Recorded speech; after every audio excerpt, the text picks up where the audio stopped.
Yo me presento, para los que no me conocen, yo soy Janina Alcalá y para los que ya me conocen, hola, ¿cómo están chicos? Avísenme por favor si se ve bien, si se escucha bien, todo, denme el ok. Sí, se ve y se escucha bien.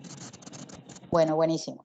Cualquier cosa que tengan alguna duda o algo, me pueden interrumpir porque no puedo ver si levantan la mano ni nada. O si no, esperamos al final para hacer las preguntas, ¿sí? Hoy vamos a hablar entonces de las micosis cutáneas.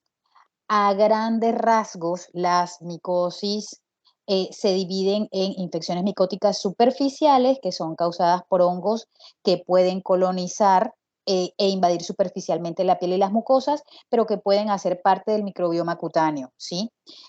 Después están las infecciones micóticas generalizadas con diseminación cutánea, que son, por ejemplo, la criptococosis, histoplasmosis, en donde hay una infección pulmonar primaria y después se disemina por vía hematógena y después puede tener compromiso en la piel.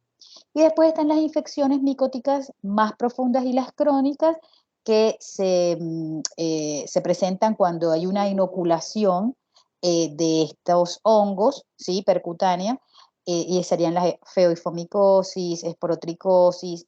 Bueno, pero nosotros, a grosso modo, vamos a hacernos eh, énfasis en las micóticas superficiales, no en los otros tipos de micosis, ¿sí?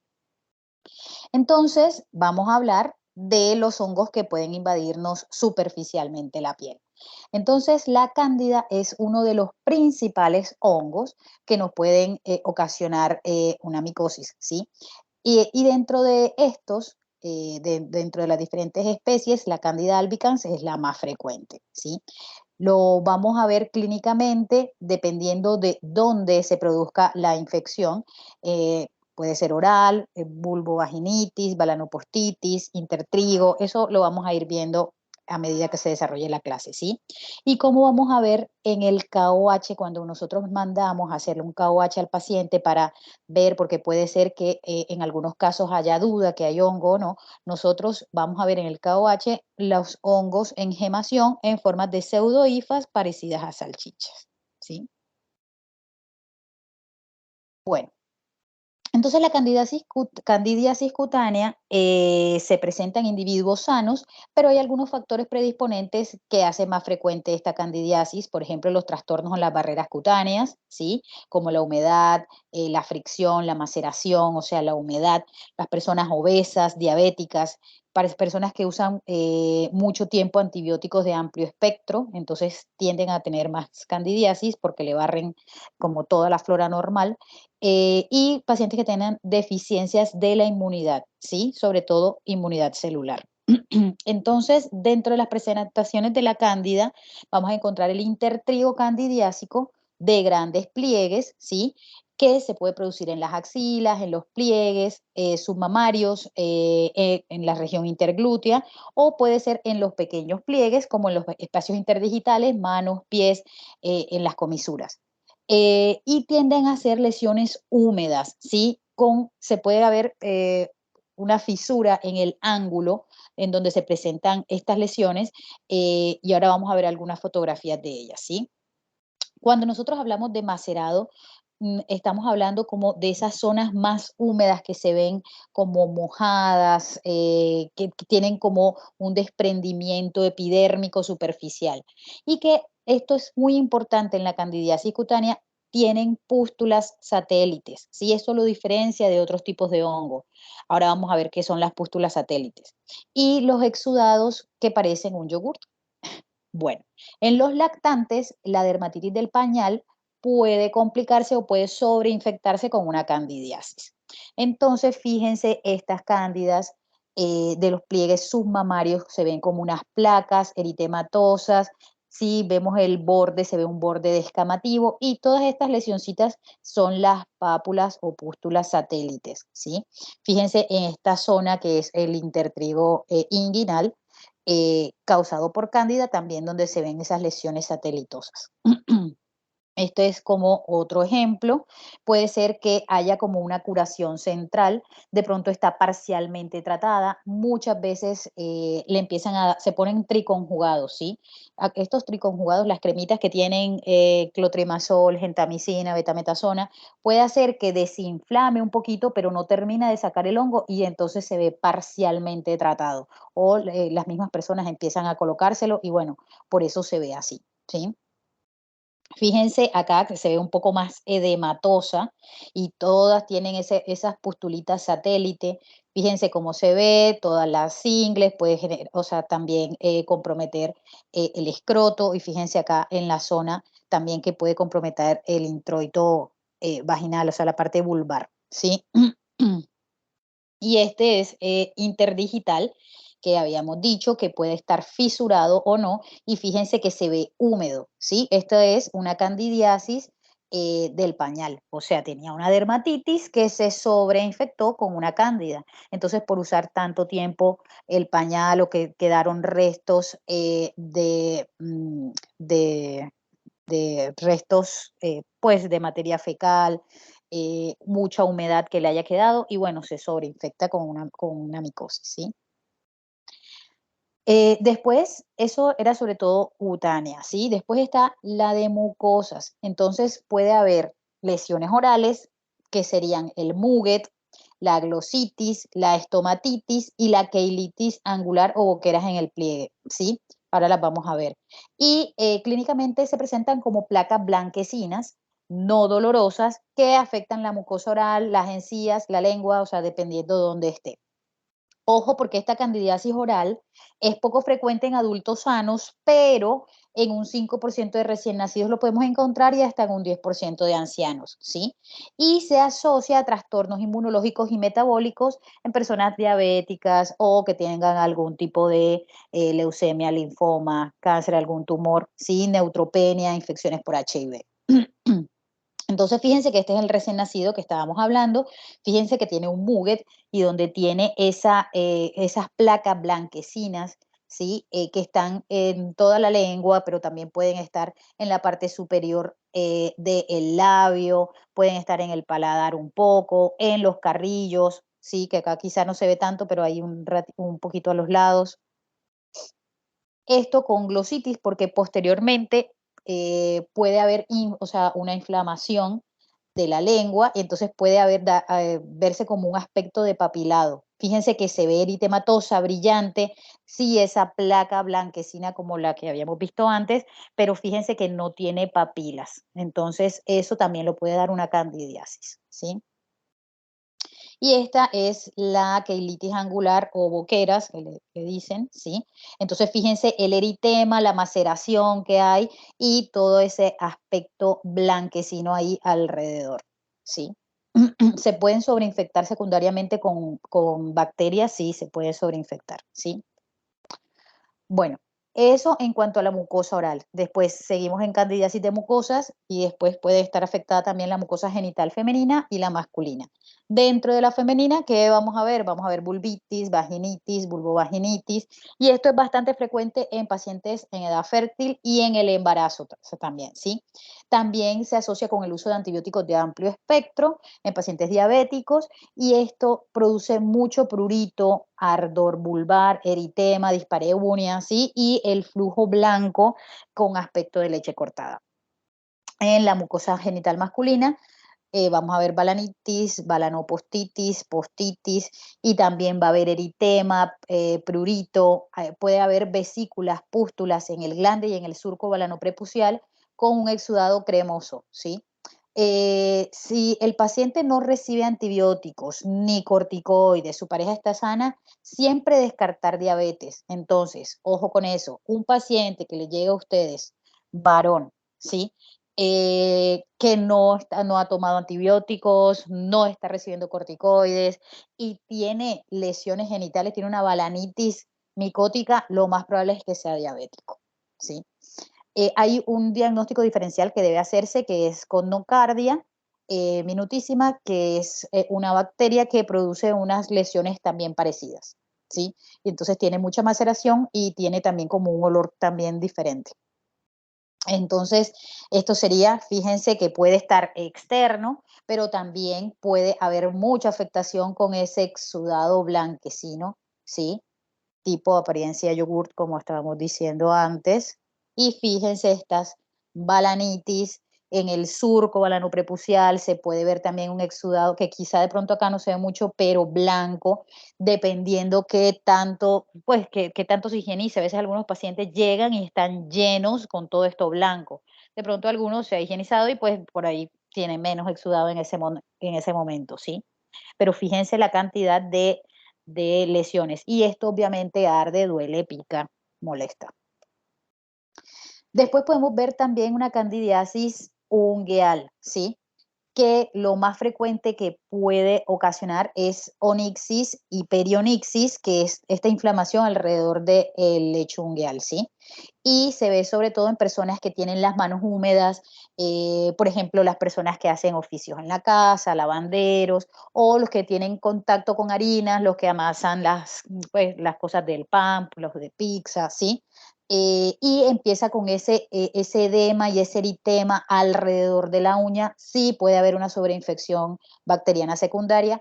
Esto sí puede doler y puede molestar, pero no es tanto como si fuera una bacteriana, ¿sí? Y bueno, hay un despegamiento del lecho, ¿sí? Y de acá de la parte proximal de la uña. Entonces, sí, también algunos traumas físicos pueden, o bueno, químicos, de pronto, si están como con las manos mojadas y demás, pueden separar la cutícula de la placa, o sea, esta parte de acá, y eso es bastante frecuente y empieza a haber un desarrollo de cándida ahí, ¿sí? Puede haber también onicodistrofia total, o sea que hay como una destrucción total de la uña en candidiasis mucocutánea crónica que vamos a ver ahorita. Entonces, fíjense, esto es bastante frecuente y ustedes seguramente lo han visto. Esta paciente no tiene como una cutícula bien formada. Fíjense, a veces también las personas que se empiezan a cortar la cutícula, empiezan a retraerse la cutícula mucho hacia atrás. Entonces, ¿qué hace? Dejan la uña indefensa. Entonces, por ahí empiezan obviamente a meterse cualquier cosa, incluyendo las cándidas, ¿sí? Fíjense acá, todo el eritema periungular, ¿sí? Y puede haber un desprendimiento. Fíjense que acá se está desprendiendo la uña del lecho. O sea, el lecho de acá de la parte proximal de la uña. Y fíjense este edema ahí.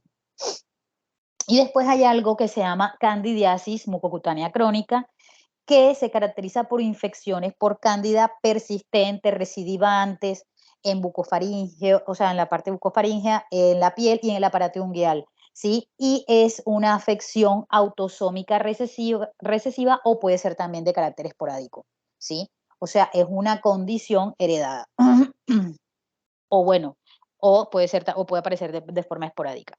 Entonces, en esta candidiasis, se llama así, candidiasis mucocutánea crónica, existen diversos defectos de la inmunidad mediada por células, ¿sí? Y se va a ver sobre todo en los niños desde lactantes, ¿sí? Y en las etapas más tempranas de la infancia. Entonces pueden presentarse como lesiones vegetantes, ahora se las voy a mostrar, sobre todo en cara y cuero cabelludo. No es frecuente, yo en mi práctica nunca vi una candidiasis mucocutánea crónica, pero ustedes sepan que existe, ¿sí? Entonces son niños que tienen, o sea, un defecto en la inmunidad que le ocasiona todas estas lesiones. Fíjense cómo tiene todas estas lesiones en el rostro y fíjense estas lesiones vegetantes y son ocasionadas por cándida, ¿sí? Entonces, si estamos sospechando algo, pues directamente tendríamos que verlo con pediatra, con el inmunólogo y tendríamos que ir haciendo como otras cosas, no solamente como que, ay, sí, la cremita y no, ya hay que pensar otras cosas, ¿sí? Bueno, ¿alguna pregunta hasta acá? Porque terminamos el tema de cándidas. Vamos a ver otras micosis superficiales que a ustedes les pueden llegar a consulta.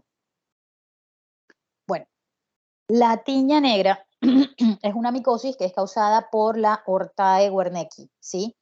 Que es un saprofito de suelo, agua, detritos celulares, de regiones tropicales y subtropicales, ¿sí? Y cómo se manifiesta como unas manchas, o sea, máculas pardo oscuras a negras, son asintomáticas, no son inflamatorias, descaman poco y sobre todo en la palma de las manos, ¿sí? Ocasionalmente en las plantas o en otras localizaciones. Yo las he visto en las palmas. Acá es un lugar en donde se ve la tiña negra. Entonces, fíjense, son estas placas que se ven parduzcas, redondeadas, fíjense como que la disposición que tienen, ¿sí? Mire que puede estar en una mano, en otra mano no puede que no esté, ¿sí? Eh, y bueno, esto es una tiña negra. Después está la piedra negra, que es diferente. Y esto generalmente está en el cuero cabelludo, ¿sí? Y los pelos afectados están, o sea, se colonizan en la parte extrafolicular, no dentro del pelo, sino en la cutícula, ¿sí? Y se ven concreciones o nódulos duros negros, que uno los ve y dice, pero ¿qué es esto? Parece que tuviera como una laca, como si se hubiera colocado algo en el pelo, pero no, es un hongo, ¿sí? Eh, no produce alopecia, no produce prurito y el agente etiológico se llama Piedrae hortae, ¿sí? Acá lo he visto también en zonas tropicales y subtropicales de América Central. Se hace un diagnóstico con KUH, o sea, le mandamos a hacer un KUH. Y bueno, lo más efectivo es la depilación, pero imagínense una niña que tenga en el cabello, no la vamos a mandar a que se depile el cuero cabelludo. Entonces le mandamos agentes queratolíticos que, por ejemplo, pueden haber shampoos con ácido salicílico o le podemos dar un azólico. Pasa que acá se usa mucho el clotrimazol y los que han rotado ya en dermatología, que son casi todos, se habrán dado cuenta que acá para todo les mandan clotrimazol. Entonces, ¿qué pasa? Ya hay mucha resistencia, entonces ya los azólicos el clotrimazol está, o sea, casi que no le funciona para muchas cosas, ¿sí? Pero porque están haciendo cada vez más resistencia. Bueno, entonces así se ve el cabello con esa piedra negra, ¿sí? Son concreciones como si fueran unos nodulitos, como si fuera tal cual algo en el cabello que estuviera ahí pegado. Bueno, es un hongo. Y después está la piedra blanca, ¿sí?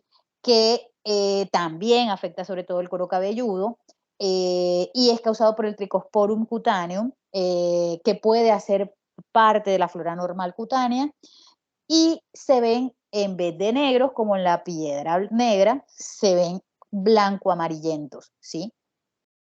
Y son un poco más blandos que los de la piedra negra. Pero pueden estar, por ejemplo, en el cuero cabelludo, en la barba, en el bigote, en axilas, pubis, y la piedra blanca puede causar fungemias. Es raro, pero podría llegar a causar fungemias, ¿sí?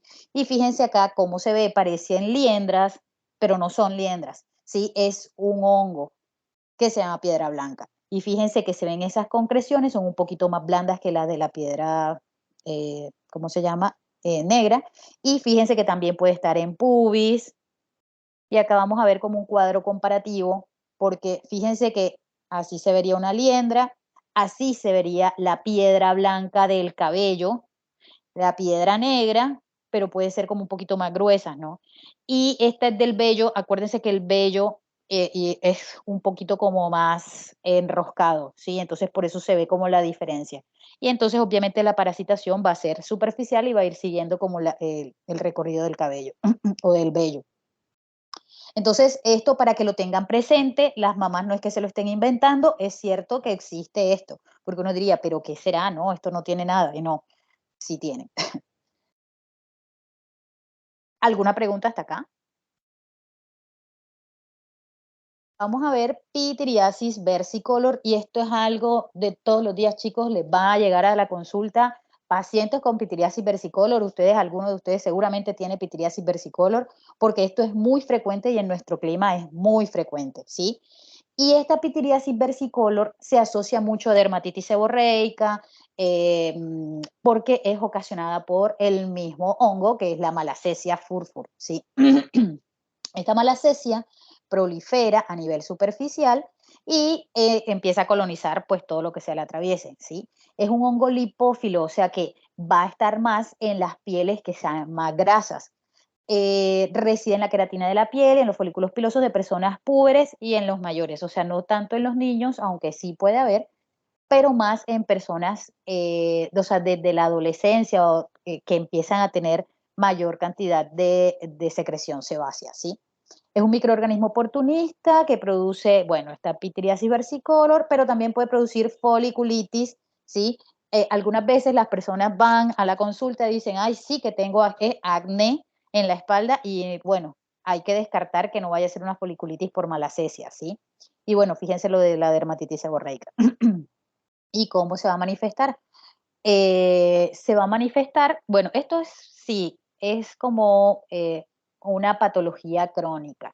Mejora, regresa, vuelve, mejora y así, ¿sí? Y se ven como placas o máculas, o sea, depende, hay unos que tienen más máculas, hay otros que tienen más placas, ¿sí? Descamativos, bien delimitados, y esta pigmentación es variable, por eso se llama versicolor, ¿sí? Puede ser hipopigmentado, puede ser hiperpigmentado, algunas veces es rosado, ¿sí? Algunas veces está como más engrosado. Y se presenta con más frecuencia en el tronco, pero también puede estar en el rostro o en los muslos, ¿sí? ¿Y cuáles son los factores predisponentes? La transpiración, o sea, personas que están siempre con mucho trabajo o algo que transpiran, los climas cálidos, el clima tropical, la hiperhidrosis, los que hacen ejercicio y las personas que tienen la piel más grasa, ¿sí? Esta sería la forma en cómo se ve en el KOH. Y estos son ejemplos de esta pityriasis versicolor. Fíjense, estas, como no podemos verlo exactamente, pueden ser máculas o pueden ser placas, eritematoparducas, ¿sí? O sea, tienen como un bordecito un poco más eritematoso y el centro más parduzco. Y se ve que son todas redonditas y hay algunas que están agminadas, o sea, juntas, y van haciendo lesiones de mayor tamaño. Esto está en la espalda. Fíjense, este señor que tiene todas estas lesiones y tiene ya toda esta cara blanca, pero es también ocasionada por esta pityriasis versicolor, ¿sí? Por la malacesia. Fíjense que acá está la variante hipopigmentada, porque acá está como rosada parduzca y acá está hipopigmentada. Acá hay más ejemplos, fíjense, y fíjense acá, ¿sí? Se ven todas esas lesiones. Puede que empezó pequeña y después se fue extendiendo, se fue extendiendo. Fíjense este paciente que tiene estas lesiones y estas se debe que son placas, sí están engrosadas y tienen mucha descamación superficial. Bueno, esto es otro ejemplo. Fíjense en los niños, esto es bastante frecuente, ¿sí? Entonces hay que hacer un diagnóstico diferencial con la pityriasis alba. Acuérdense, la pityriasis alba es una de las manifestaciones de la dermatitis atópica. Y en la pityriasis alba los contornos, los bordes de las lesiones son irregulares, difusos, no se ven bien. Acá se ven que son todas como, acuérdense que todos los hongos crecen redonditos, entonces son como varios honguitos que se van juntando y va haciendo como una lesión de mayor tamaño. Lo mismo acá y lo mismo acá, ¿sí? Para que ustedes vayan agarrando como y haciéndose ya, pues, acá saben que la gente les dice paño a todo, ¿sí? Pero en realidad yo creería, bueno, la verdad es que le dicen paño y yo creería que el paño es el hongo, o sea, esto, pero le dicen paño también a la pityriasis alba. Entonces, bueno, si a alguien le viene con paños, ustedes tienen que determinar si es micótico o si es una pityriasis alba, que solamente hidratación, protector solar y demás sería lo que necesitaría el paciente. Bueno, hasta ahí la malacesia. ¿Preguntas?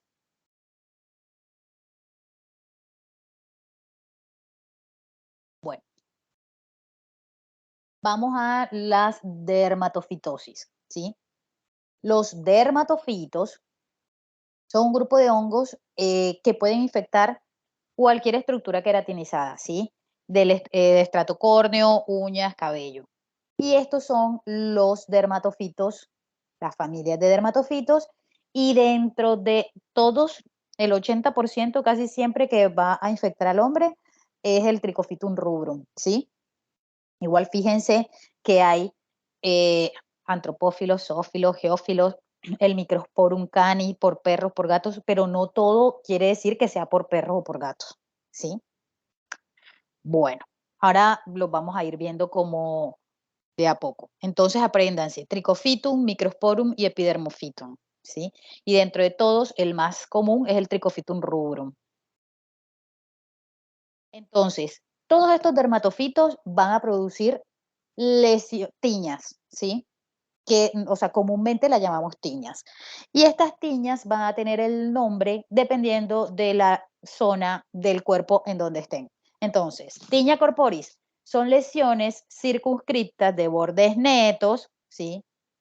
Que ese borde puede ser papulobesiculoso porque puede estar inflamado, ¿sí? Entonces empieza a haber como mayor inflamación, pero después pueden ser tipo placas descamativas. Bueno, pruriginosas y tienden a curar en el centro, ¿sí? Acuérdense, el hongo va creciendo tan, tan, tan, tan, en el centro va haciendo una curación central. Tienden a como a carecer en el centro, digo, en los bordes y curar en el centro. Entonces, pueden tener forma anular con crecimiento centrífugo, bueno, y lo de la curación central.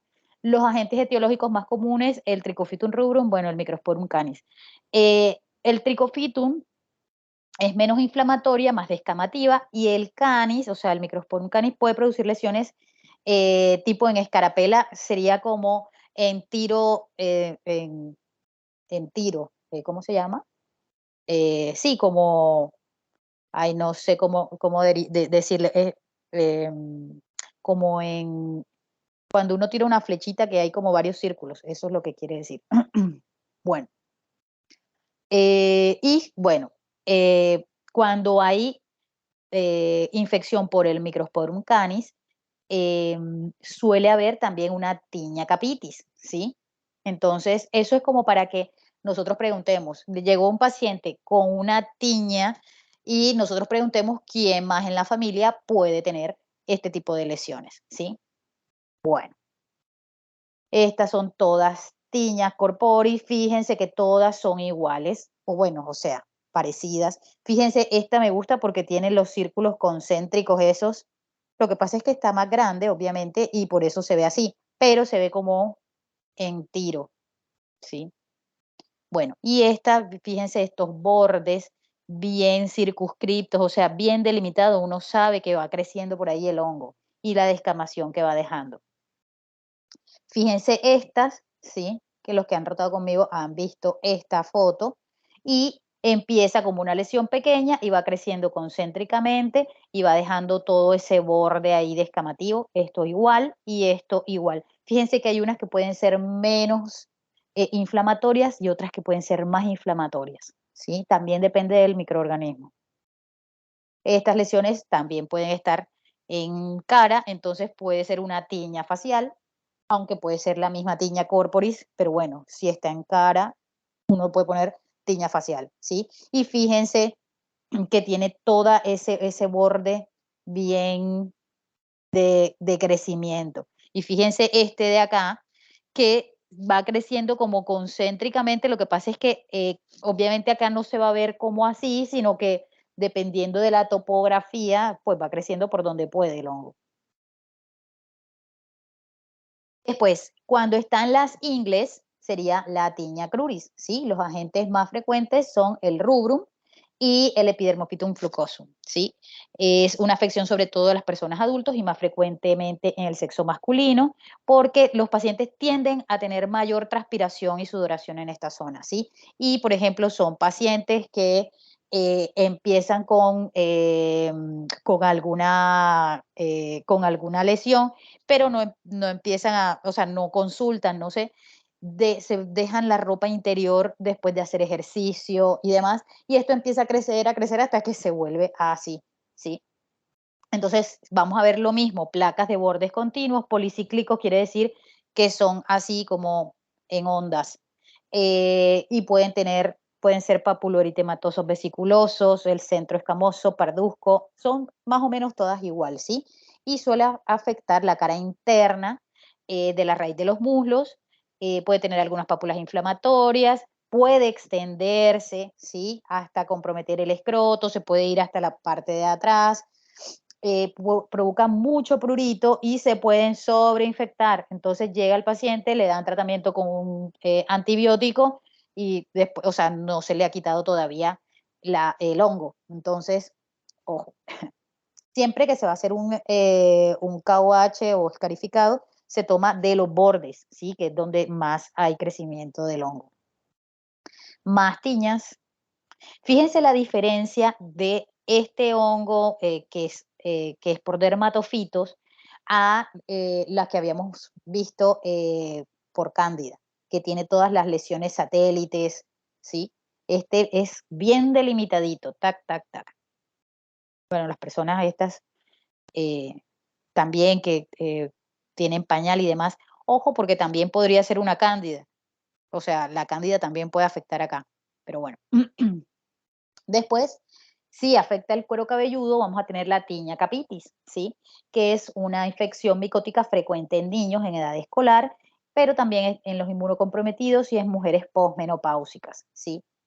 Acá, en esta zona, el Microsporum canis es el más frecuente. No es para que se lo aprendan, pero sepan que hay diferentes microorganismos causantes de esta tiña.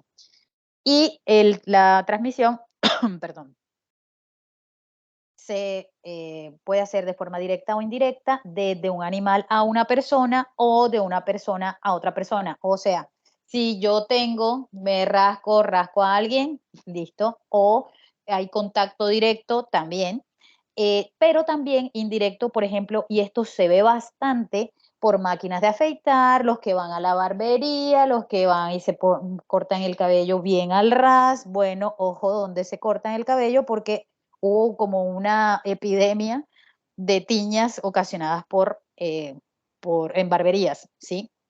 Entonces, ojo con eso porque también por otras, pues, lo más frecuente es que sea por máquinas de afeitar, pero también por otros elementos.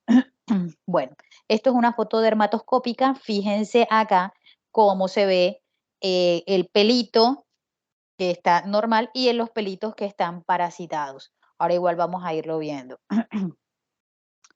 El pelo puede estar invadido por este hongo de dos formas. Ectotrix, que es cuando las esporas están en la superficie o en la pared externa del pelo.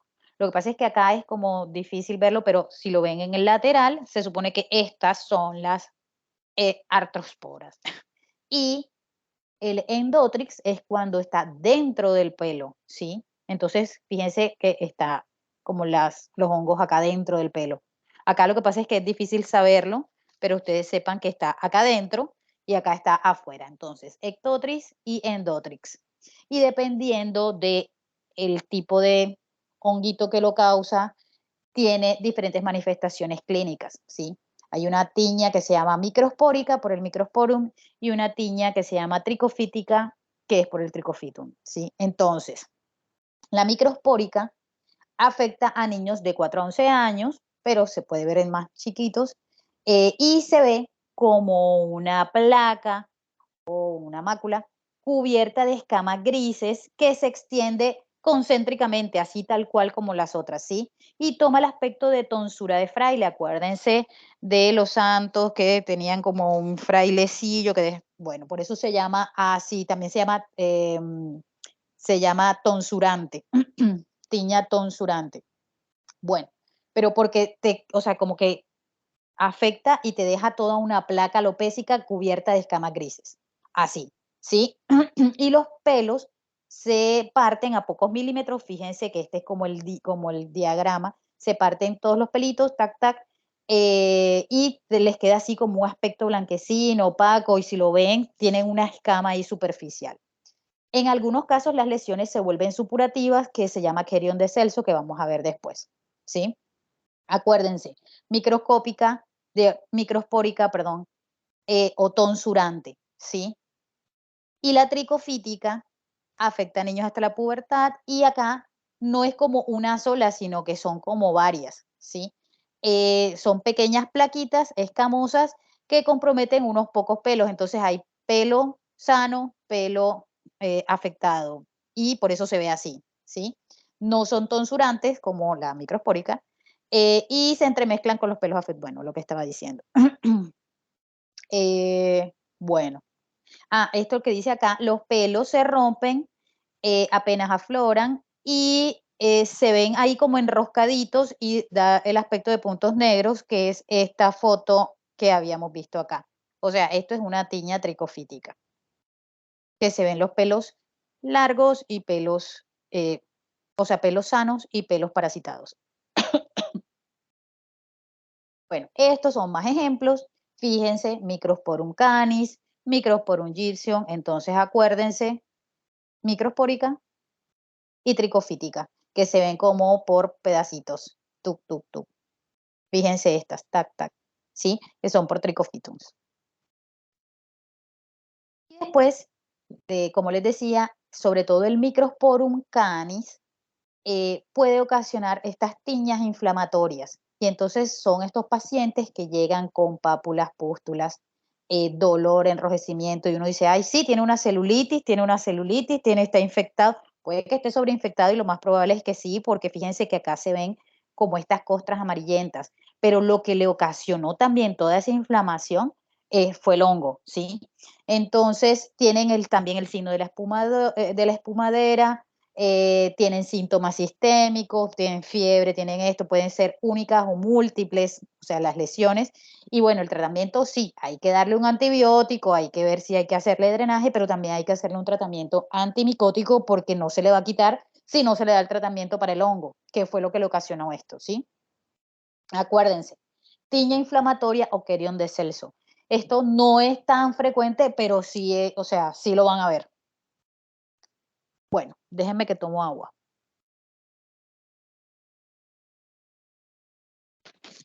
Bueno, y seguimos con las tiñas. Si afectan el pie, vamos a encontrar la tiña del pie.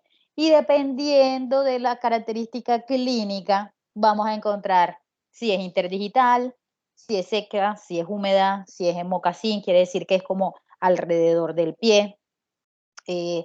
Hay una que es ulcerosa, que no es tan frecuente. Hay otras que son dermatofítides, ¿sí? Pero bueno, tampoco son tan comunes. Las más frecuentes son las interdigitales, ¿sí? Y o sea, que uno le dice pie de atleta. Ahora vamos a ver. Entonces, esta es la interdigital húmeda. Fíjense que se ve como habíamos visto que son lesiones húmedas. No se parece, bueno, sí, lo que pasa es que fíjense que hay menos eritema que, por ejemplo, en la cándida, ¿sí? Y fíjense que puede ser húmeda, puede ser seca, puede estar en la parte superior y fíjense que acá ustedes les tiene que llamar la atención que tiene un borde de crecimiento, ¿sí? Y toda esa descamación, porque a veces uno se puede confundir en que puede ser como una dermatitis de contacto o alguna cosa, pero si ven ese borde, si ven este eritema, esa descamación y si también tiene compromiso de los pliegues y es una tiña pedis. Y después está la tiña plantar seca. Y fíjense, esta es la de mocasín, que supuestamente es como del mocasín, ¿sí? Y es pruriginosa. Y acá también tienen un grado de hiperkeratosis variable. No siempre se ven así y no siempre que ustedes vean esto quiere decir que es hongo.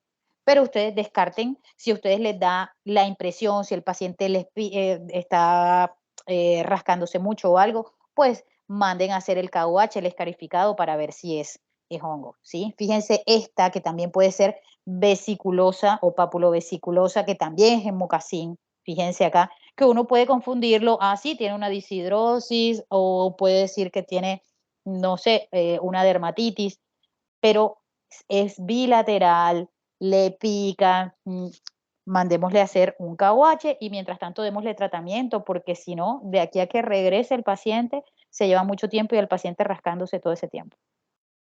Bueno, eso con respecto a las tiñas de los pies. Tiña pedis, pie de atleta y demás. Dependiendo de la localización, así va a ser la manifestación clínica, ¿sí? Y después está la tiña ungueal o de las uñas, ¿sí? Que es más frecuente en adultos, sobre todo en los dedos gordos. Esto pasa mucho, por ejemplo, en personas que juegan fútbol, que se traumatizan constantemente las uñas con los microtraumas y demás. Entonces hace que se despegue la uña un poco del lecho y entonces empiece a haber una colonización, ¿sí?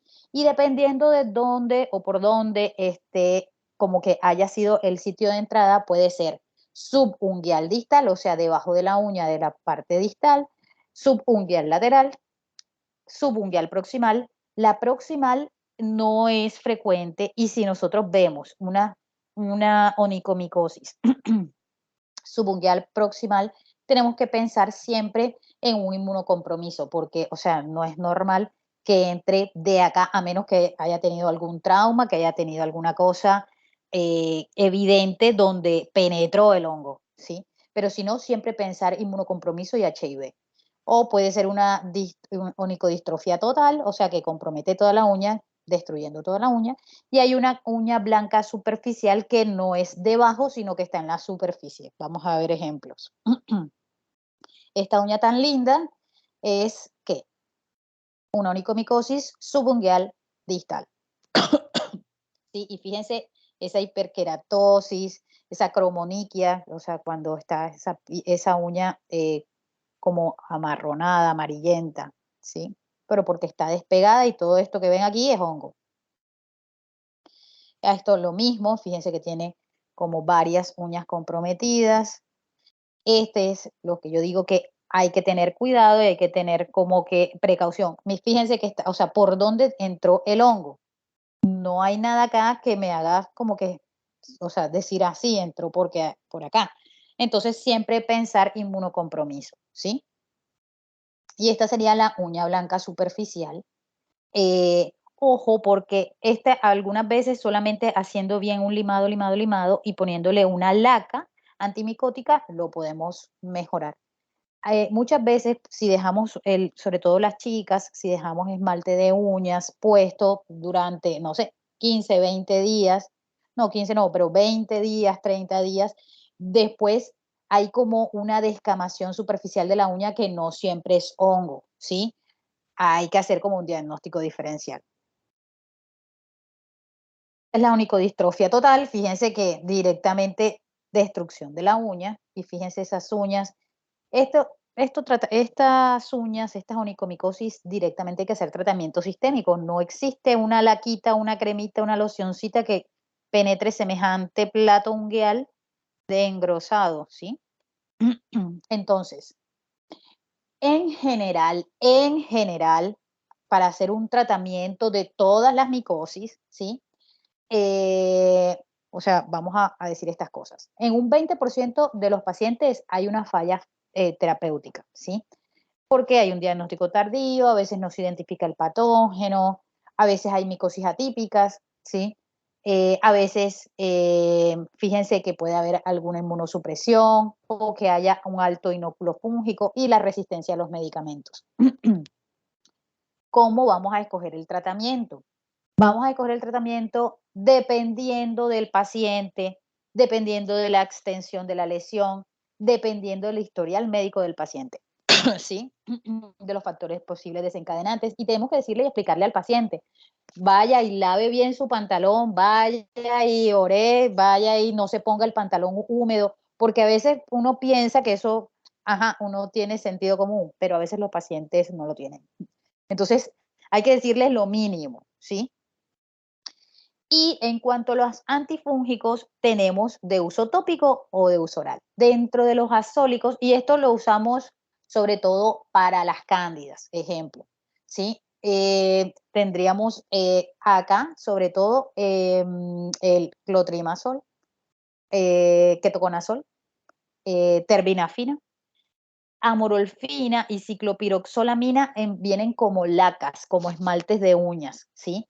Entonces, depende de lo que vayamos a tratar, podemos tratarlo, ¿sí? El tratamiento se hace más o menos casi siempre cada 12 horas por mínimo un intervalo de 20 días, ¿sí?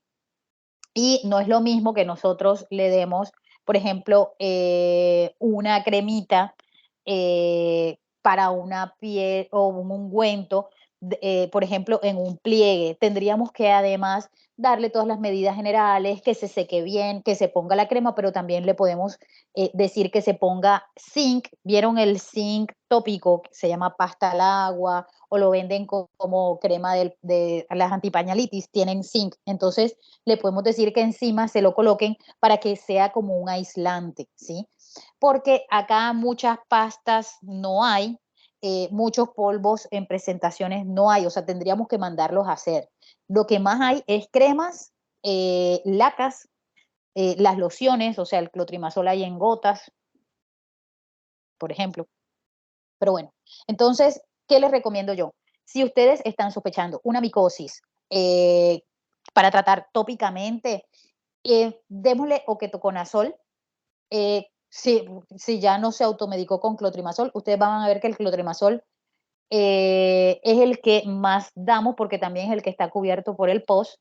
Entonces, pues es lo que se da y los pacientes quieren que se les dé lo que cubre el POS. Entonces, bueno, pero si no, pues hay otros tipos de crema que ustedes lo irán aprendiendo a lo largo de su experiencia, ¿sí? Y la terbinafina, ¿sí? La terbinafina es sobre todo muy útil en dermatofitos, no tanto para las levaduras, sino más para los dermatofitos. Y ya si necesitamos dar un tratamiento oral, porque ya no le funcionó el tratamiento tópico, porque tiene mucha extensión, por los factores de riesgo y demás, lo que más recomendamos son la terbinafina, el itraconazol y el fluconazol. Acá le dan ketoconazol a todos los pacientes como si fuera algo, no sé, y el ketoconazol está como reservado para pacientes que en realidad tengan fungemias o alguna otra cosa. No den ketoconazol oral, ¿sí? ¿Por qué? Y la grisofulvina no viene acá en presentación, tendríamos que mandarla a formular. No existe aquí la presentación comercial de grisofulvina, pero son tratamientos largos, con recidivas elevadas y que tienen muchos efectos adversos. Tendríamos que haberle hecho un hepatograma previo al paciente, ¿sí? Entonces, mejor ustedes den el fluconazol o el itraconazol o la terbinafina, ¿sí? Vean que no tengan contraindicaciones si no están tomando otros medicamentos, porque todas esas cosas hay que estar pendientes. Entonces, estos son los tratamientos que más usamos y que son tratamientos más cortos, con mayor tasa de curación, con pocos efectos adversos. Ustedes tienen que saber que para que una uña, ejemplo, se mejore, o sea, son tratamientos de 6 meses, 8 meses, depende, porque la uña no es que se va a reparar sola. Hay que esperar a que vaya creciendo lentamente, que crece la uña del pie, crece a razón de 1 milímetro por mes. Entonces hay que esperar a que vaya creciendo esa uña para que podamos dar un tratamiento, para que podamos ir viendo el resultado y que vaya creciendo una uña sana. Sí, a veces los pacientes se cansan, no hacen el tratamiento, por eso les digo. Pero bueno, eso es lo que está indicado. Bueno, les hice así como un compendio rápidamente de tratamiento. ¿Tienen alguna duda, alguna pregunta?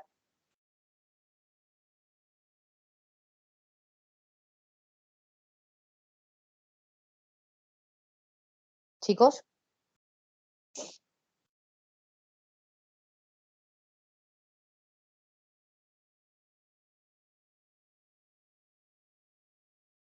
No, doctora, ninguna. ¿quedó todo claro? O sea, ¿van a estar perfectos para el examen?